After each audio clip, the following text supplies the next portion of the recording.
Speaking of baseball, after Bryce Harper flew out in the 8th inning, teammate Jonathan Papelb called Harper out for not running it out to first base. The two exchanged words on the way back to the dugout, and then they got into a fight, needed to be separated by teammates. Skip, big deal, no deal?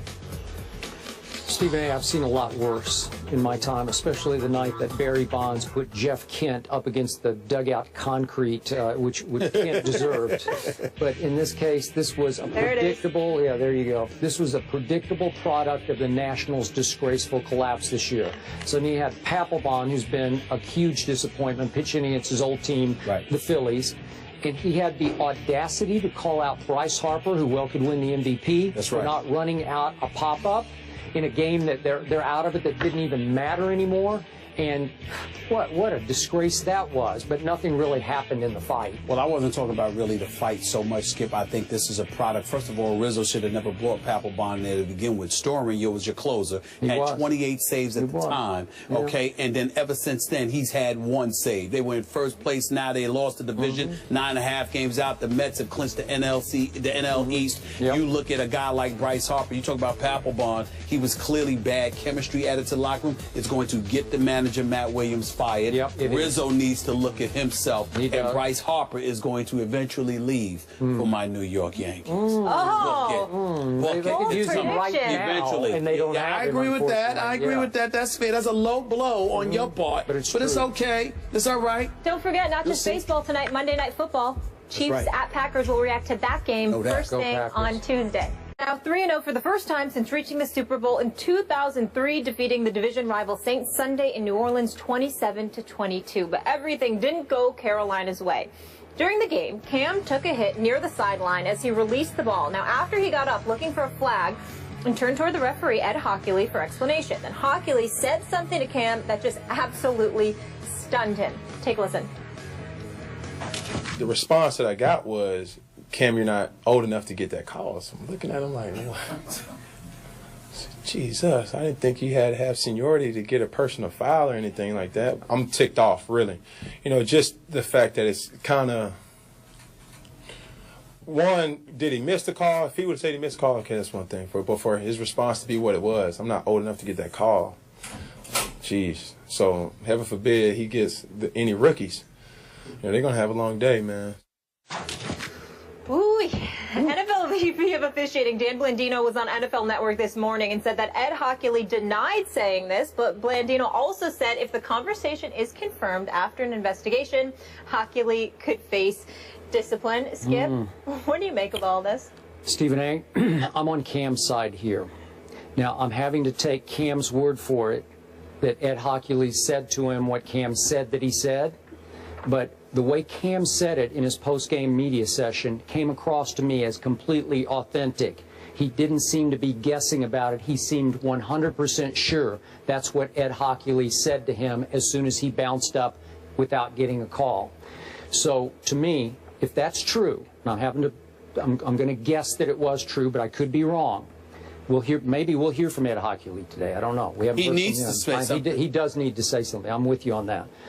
If he did say that, it was completely out of bounds, and he should be disciplined for saying that to him. Now, we don't usually hear this in the sport of football. We hear it a lot in baseball, that there'll be a lot of back and forth between a plate ump and a pitcher after the game. They'll fire back and forth verbal volleys. But I can't remember the last time that it came out after an NFL game, the quarterback calling out the head referee. Remember, he's the crew chief.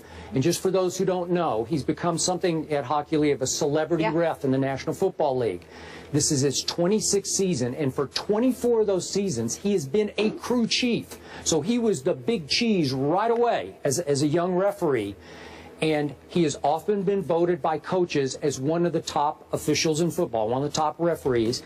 And he's also become something of a celebrity ref in that he was on the cover of Sports Illustrated in 2012 when the refs, remember the impasse, with the labor impasse ended. They cheered when they came back. But my question to you, and I'm throwing it out to our viewers, is it possible that Ed Hockley has gotten a little too full of himself, that he's going to now interpret the rules the way he wants to interpret the rules? What I don't get is, Cam's not a young player anymore. This is his 5th year. I don't consider him a young pup anymore at age 26. And so I'm having to guess what Ed was trying to say to him. Is he saying that only aging quarterbacks who are immobile get that kind of call? I don't know. Is he saying that Cam's still young enough and mobile enough and just good enough that I'm not going to give you that call? Well, if that's what he's saying, that is so out of bounds, because you're now reffing players by their ability or their age. And as Cam said, what's he going to say to a rookie? You know what? It's not fair to Cam Newton. And I'm happy that he called him out. But in the end, you know and I know, this may not play well with other referees around the league, that you broke the vow of silence on the football field. What is said here stays here. It's out there in public now, and I'm not sure that Cam set himself up for getting exactly preferential treatment from this point forward from other referees. Fire away. I have a bevy of thoughts on this issue. Number one, I completely believe Cam Newton. That's number one. Me too. It is, to be fair to Ed Hockley, we haven't heard his side. We haven't heard from him directly. So in the interest of fairness, we have to throw that caveat out there. But I don't think that Cam's words alone is just piercing. I think the fact that he has it supported by video really highlights it. If you look, you can't tell what Cam Newton is saying. I almost had to sneeze, excuse me. It's saying that, there you go. That's what I need to get out. You can't say for sure nobody heard what Hockley said to him. But look at Cam's reaction. Look at how he stops and looks at him and then walks back. I'm with you. You clearly could see that Hockley said something to him that made him stop, which is why the reporters, smart enough to pick up on it, asked, what was that about? And Cam highlighted what was said to him. So on that point, you're absolutely right. When you speak to the issue of an official and him talking about Cam's lack of seniority, it's a couple of things you peel from that, Skip. Number one, are you really saying, because Cam's not that young anymore, like you said, he's been in the league 5 years. So what are you trying to say? He's not Drew Brees? He's not Big Ben? He's not Tom Brady?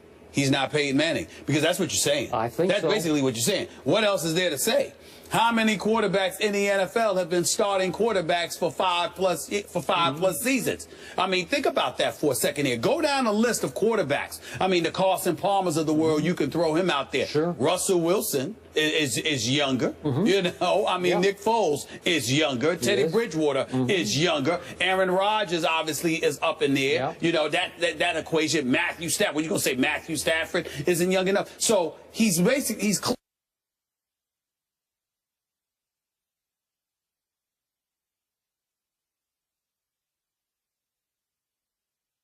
And Skip, allow me to spread or transcend from football to baseball as well.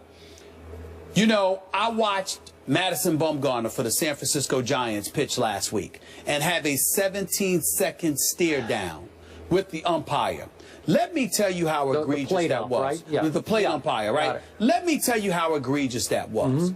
Not only because of the fact that the umpire was literally instigating it, okay, by taking off his mask and staring down Bumgarner. Bumgarner threw strikes. Those should have been called strikes. And the umpire had an attitude with him and clearly did not call strikes.